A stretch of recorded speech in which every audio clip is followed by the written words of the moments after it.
Hey there everyone, AJ back again for the Mighty Gluestick channel. I make videos about Dungeons & Dragons lore full time and have a collection of hundreds of monster ecology and strategy videos on my channel. If you like what I do, please consider subscribing as I upload at least twice a week. Ogres. Poster child race for the big, brutish and stupid, but also testament to the fact that you don't necessarily have to be smart in order to survive on the fantasy worlds of Dungeons & Dragons. Ogres are giant kin, meaning they share one half of their origin, mythologically, with true giants, but their father and patron deity is Vaprak, who currently resides in the layer called Shatterstone somewhere in the Abyss, as far as anyone knows.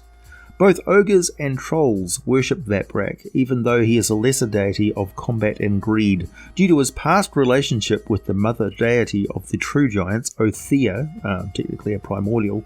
Every now and then a frost giant would convert to the worship of Vaprak in exchange for greater physical might, performing a grueling ritual that involves eating an entire troll, willingly sacrificing itself thanks to Vaprak's overpowering will being directed at the troll.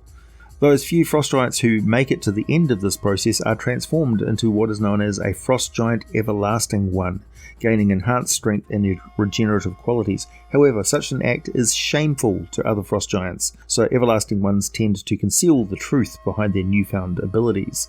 Vaprak has the features of both a troll and an ogre, so a greenish-brown, gnarled, bandy-legged, pot-bellied and gangly-limbed, hideous monster of a humanoid, with a mouth full of twisted fangs and huge hands ending in razor-sharp claws. Trolls and ogres don't get along very much at all, but do occasionally mate, and even rarer instances of surviving offspring are about as close to ogres and trolls can figure to be natural-born shamans of their god, even though these half-breeds are not in the least bit interested in being clerics or anything. Half-trolls tend to be super aggressive anyway. Half-ogre variations combine the worst traits of both mentally, of both the species, but the best traits of them physically, including an enormous appetite for murder and raw meat. Ogres and Verbeeg are sometimes easy to mistake for one another, but Verbeeg, another race of giantkin who look almost like very large humans, more so than any other giant race, are actually a little bit smaller than your typical ogre. Verbeeg males stand 9 feet or 2.74 meters tall, weighing 450 pounds or 204 kilograms. The females are less than half a foot shorter and 100 pounds lighter. Ogre males are at least 10 feet high or 3.1 meters tall and weigh an impressive 590 pounds or 268 kilograms. The females weigh 545 pounds or 247 kilograms and stand 9 feet 2 inches or 2.8 meters tall, so they can take out a Verbeeg in a toe-to-toe fight just by their sheer strength and size alone. However, Verbeeg are not inferior to the ogres. They actually bully and dominate the ogres, treating them little better than slaves or guard dogs, feeding them scraps and subjecting them to frequent abuse and beatings to keep them in line. They do occasionally hang out with hill giants, the ogres, and the Verbeeg, but are not very comfortable being bullied by other giants, and the Verbeeg are particularly manipulative. Verbeeg are much more important to the overall history and frontiers of the Sword Coast than you might imagine, and I will be making a more detailed ecology and monster history video about them in the not too distant future, so I won't cover them in any length here and now. I will say that their skill at fighting with spears and their superior intelligence, also the fact that they travel and live in groups far larger numbers and organised than ogre tribes, means that they have all sorts of advantages over ogres that the larger, stupider brutes just can't seem to beat. So it's kind of the hidden factor. If you just look at the stats, you would think that the Verbeeg were inferior, but in actual fact, they dominate. While the hill giants are quite violent and will eat ogre meat if they have to, they don't like it very much, and as long as the greedy ogres don't push their luck too far, the hill giants tolerate them and can even appreciate that ogres can get into the hidey holes that little people scuttle into, along with all their delicious farm animals and stuff. When the hill giants show up to feed themselves and have some fun, it's handy to have some ogres to flush out the small humanoids. Ogres find orcs and bugbears to be fairly good company. They love to lord it over goblins, but they don't much like being awed around by hobgoblins, though at least the goblinoids respect their size and strengths, and the ogres and they tolerate their savage temperament in exchange for some obvious uses of having such large, massive brutes fighting for them. All the civilized races, particularly dwarves and elves, are hated for the most part by ogres, though some humans can be tolerated, but ogres just don't trust any race that is smaller and smarter than them. Humans have a very puffed up sense of their own importance, and ogres tend to really feel a sense of satisfaction when they just pulverize the lippy, smart-mouthed humans. Same goes for the little ones, the hobbits. They're just too tasty not to find excuses to kill and eat them, really. Ogres see absolutely nothing wrong with eating any humanoid they kill, and while they much prefer to light a fire and cook the meat, if given plenty of time and resources and however long it takes them to figure out how to make fire, they are not fancy cooks. They consider cooking meat on the end of a pointy stick, usually one of their javelins, to be the height of culinary science. Vegetables are seen as medicine. Basically, they don't eat any vegetable unless they are feeling really sick, and they just stuff themselves with whatever is around until they vomit it back up again or give themselves violent gastric distress, because if they feel sick, they want whatever bad thing is inside them to get out of them from one end or the other as quickly as possible.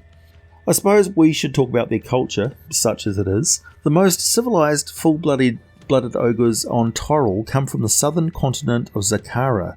Aside from a lack of any crafting talents common to humans, elves and dwarves, the ogres from the Land of Fate are much like any other civilized races, and they strive to distance themselves from their evil cousins, the Oni, otherwise known as ogre mages.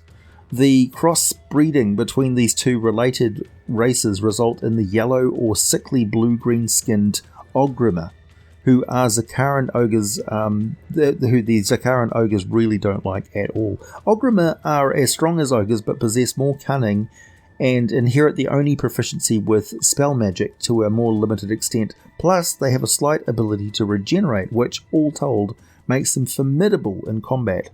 They are typical of all ogres and favour using their strength to wield large weapons, and unlike the more common ogres of Faerun and other lands, they use bows, always looking for other spellcasters to skewer with arrows at the onset of battle, because they know how damaging spells can be. They use spells such as ones which can change their appearance and cast rays of frost and things like that. A common trend in all ogre groups is their habit of hunting for and eating meat, and a tendency to overhunt an area, forcing them into a more nomadic lifestyle than their inherent laziness would suggest. Ogres are aggressively lazy. They would most likely figure out a way to kill or destroy a thing that would otherwise force them to have to do stuff, and when they would rather just sit, play games of bones, eat, rut, and sleep. That's pretty much all they want to do. Ogres play knucklebones. It's one of their primary forms of entertainment that doesn't involve violence and cruelty. Well, not directly. The games quite often end up in acts of violence, fits of rage. The pastern bone, of a sheep, goat, or more often a horse, is used by the ogres.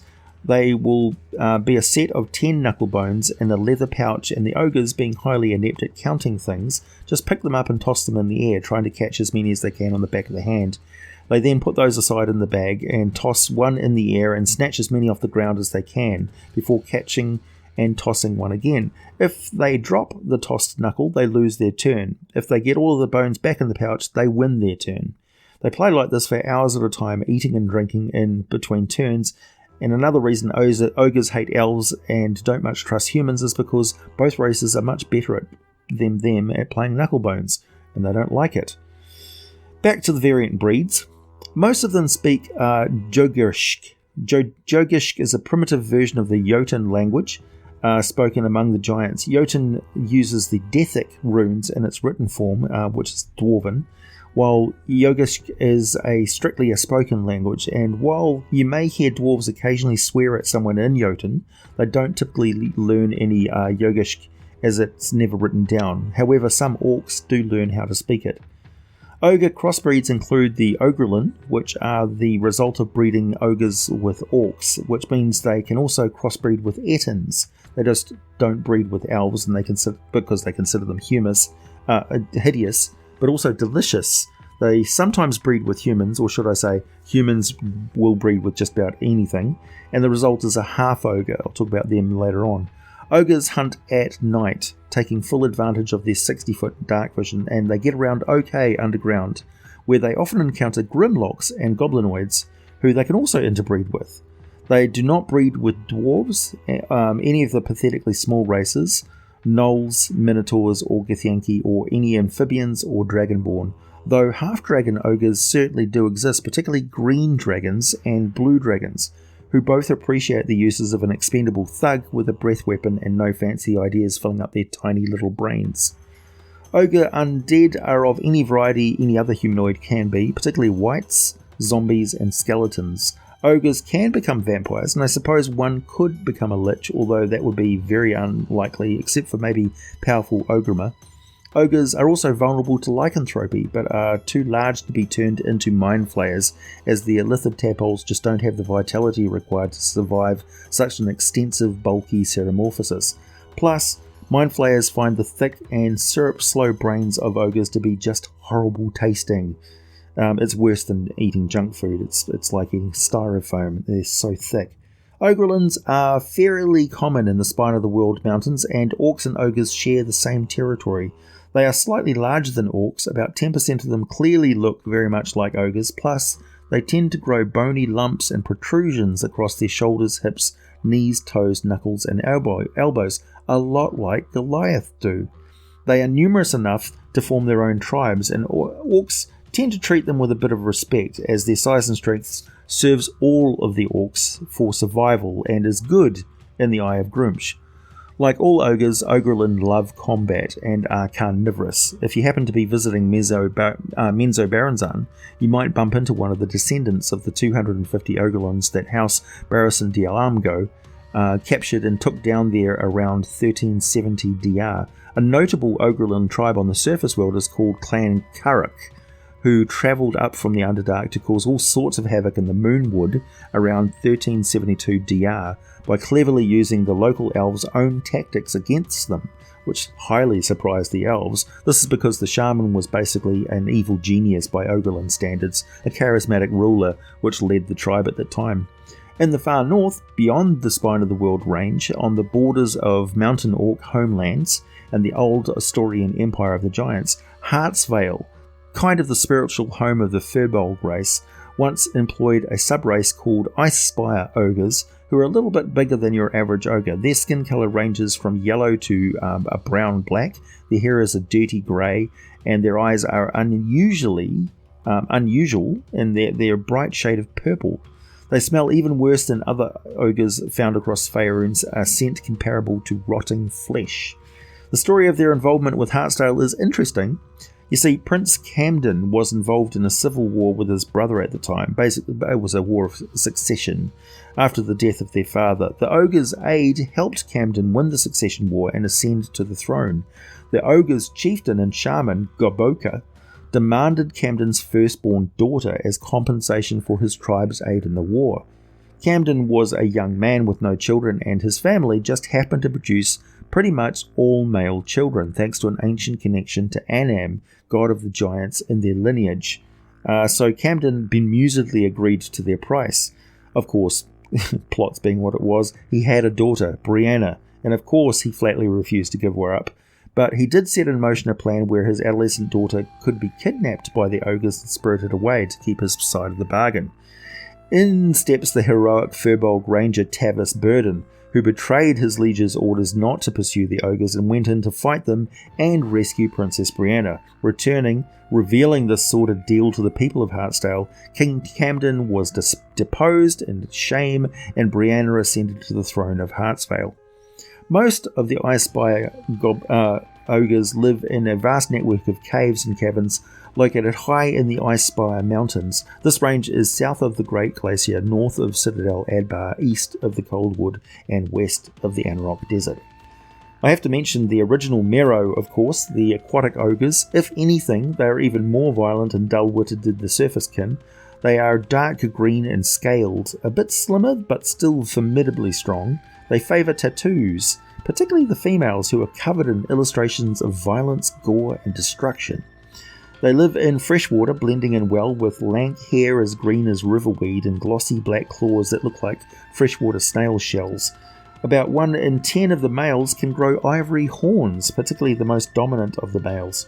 All of the aquatic ogre tribes are very superstitious and very stupid, sometimes found in the company of aquatic trolls called scrags, such as in the Evermoors around Nesme, close to Silvery Moon and not too far from Mithril Hall. In the Underdark, there are all kinds of ogres that Illithid and Aboleth favour, particularly the aquatic ogres, who the Illithid and Aboleth favour as shock troops, breeding small armies of them.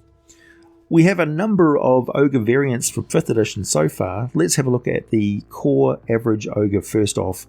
They are a size category large, and they are chaotic evil. They're also so stupid, with an intelligence of 5, that a winter wolf or warg or ape is smarter than them. Yep, they're less intelligent than a chimpanzee.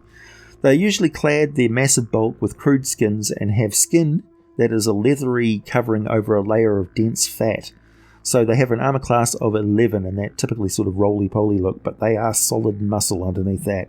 They can wear armor made for something their size, but will have trouble figuring out how to put it on by themselves. They have 7d10 plus 21, or between 28 and 91, or an average of 59 hit points. The average human in D&D has 10 hit points.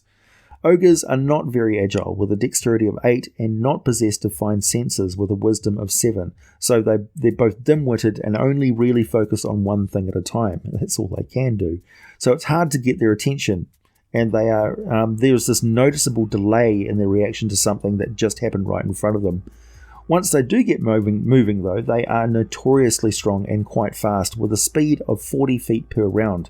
They can chase down most other humanoids at a dead run, and once they get hold of someone with a strength of 19 and a constitution of 16, they are probably going to tear that victim's arms and legs off, certainly crush them and break some bones. They are predators. They prefer to charge at creatures who are not ready for a fight, and they like to bash the heads in of the smallest and weakest in a group first, because they will eat what they kill. If an ogre reduces a character down to 0 hit points, they will bash them again to make sure they're dead, and then they consider that corpse to be their property, their food. They attack with large weapons such as a great club, which is basically a modest tree trunk torn out of the ground and used to thump people with a spiky root end. They are plus 6 to hit and do 2d8 plus 4 bludgeoning damage. So that's obviously enough to kill your average human being. Also, keep in mind how ferociously strong ogres are. They're able to carry 570 pounds or 258 kilograms all day comfortably. They can lift, drag or pull around 1,140 pounds or 517 kilograms and can throw your average medium humanoid as an improvised weapon as per page 148 of the player's handbook. So anyone hit by the character that's been tossed takes 1d4 plus 4 bludgeoning damage, and the character being thrown takes that impact damage, plus a creature takes 1d6 bludgeoning damage for every 10 feet they fall or are thrown, and will be prone when they land. Ogres are strong enough to use the regular and long range for an improvised thrown medium or smaller humanoid. So a normal range of 20 feet and a long range of 60 feet, making an attack roll to hit anything specific with disadvantage at that long range. And you can really just divide the distance, rolling 1d6 bludgeoning damage for every 10 feet covered. Simple really, but terrifying to see an ogre toss people around like rag dolls. They are not strangers to ranged weapons and do fashion crude stone-tipped sticks into javelins. Also plus 6 to hit with a 30-foot normal range and 120 feet long range with disadvantage on the attack roll, doing 2d6 plus 4 piercing damage on a hit. At close range, the power behind the throw is almost the same as a crossbow bolt. They are destructive and chaotic fighters, fueled by berserk rage, bashing through doors, picking up furniture and throwing it or just smashing it out of their way, plus they can grab and bite a chunk out of an opponent, inflicting 1 point of damage, but still, it's pretty savage to see them literally eating people while they fight them. They will eat elves, dwarves and halflings raw, and are particularly fond of making loincloths out of a reasonably carefully peeled face skin, which they consider to be the height of ogre fashion. They like to noisily gnaw on bones and slurp marrow out of thigh bones with great enjoyment, biting with sufficient force to crack a humanoid thigh bone. It's pretty impressive. As the monster manual says, Ogres sometimes band together in small nomadic groups, but they lack a true sense of tribalism. When bands of ogres meet, one might attempt to capture the members of the other group to increase its numbers. However, ogre bands are just as likely to trade members freely, especially if the welcoming band is temporarily flush with food and weapons. It's basically like two groups become a mob, and none of them much care or remember which group they were originally in. Whenever possible, ogres gang up. I suppose I should clarify, it only becomes important if they're aggressive towards each other, in which point they fight against each other as a different group of enemies. But once that aggression is sort of over, they just forget what it was about in the first place. They don't care. Whenever possible, ogres gang up with other monsters to bully or prey on creatures weaker than themselves. They need to eat a lot, all of the time. They've got quite a huge metabolism. They work with other predators in order for them to both feed. They tend to always clear out an area of prey though, so just move on, finding a cave or a lair or a building, ousting whatever occupant it has or eating whatever occupant it has, and turning it into its own lair for the duration of its stay in that area, piling up a fetid pile of rotting skins in a corner to sleep on. They like shiny things. They have no real concept of what wealth is. What's more valuable than another, just that a thing is more or less shiny, so they greedily collect gold and silver coins, but they don't know that gold is more valuable than silver. They don't really bother carrying much of their shiny loot with them, so it's possible that to find an old ogre lair with treasure they simply forgot or abandoned, normally next to their pile of old skins. They may also capture live pigs they keep in their lair in order to keep an emergency snack with them if need be. Other listings for ogres include the ogre zombie from Mordenkainen's Tome of Foes, page 221. It has the Ogre Haldor, so essentially an ogre used as a war beast with a platform built onto it where up to 4 small humanoids, typically goblins, maybe kobolds, rarely deep gnomes, will launch ranged attacks. It states that in order to make a melee attack against a target within 5 feet of the ogre, they must use spears or weapons with reach, so they're basically thrusting down with spears from the shoulders of the ogre. Creatures in the fort have 3/4 cover against attacks and effects against them from the outside. If the ogre dies, the creatures in the fort are placed in unoccupied spaces within 5 feet of the ogre as they tumble out of it. The ogre itself has a mace as a weapon and is better protected with a metal breastplate stuck onto it, giving it an armor class of 13. Waterdeep Dungeon of the Mad Mage, page 189, has the horrific Carrion Ogre, with the body of an ogre and the head of a carrion crawler, clearly not a natural creature.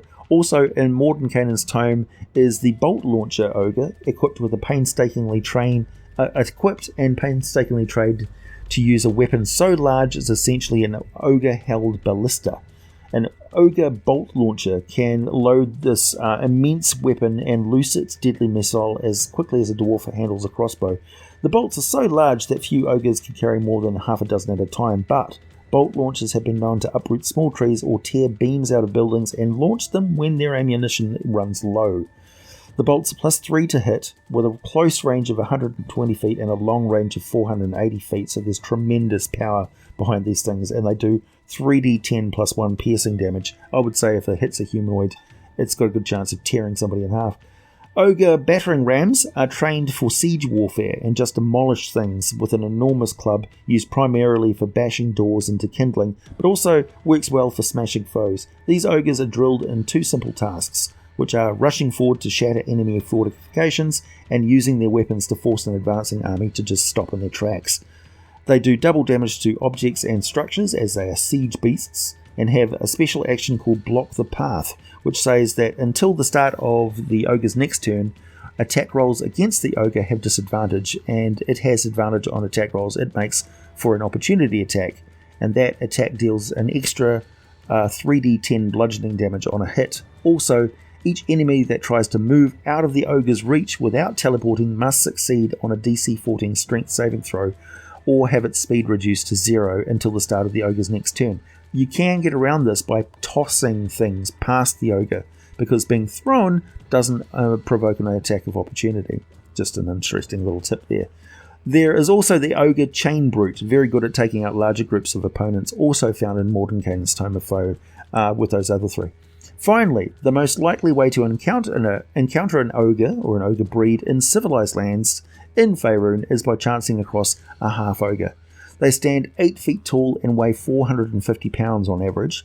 They are less tough and strong, but are still very physically powerful, and they also prefer to use a battle axe and some javelins.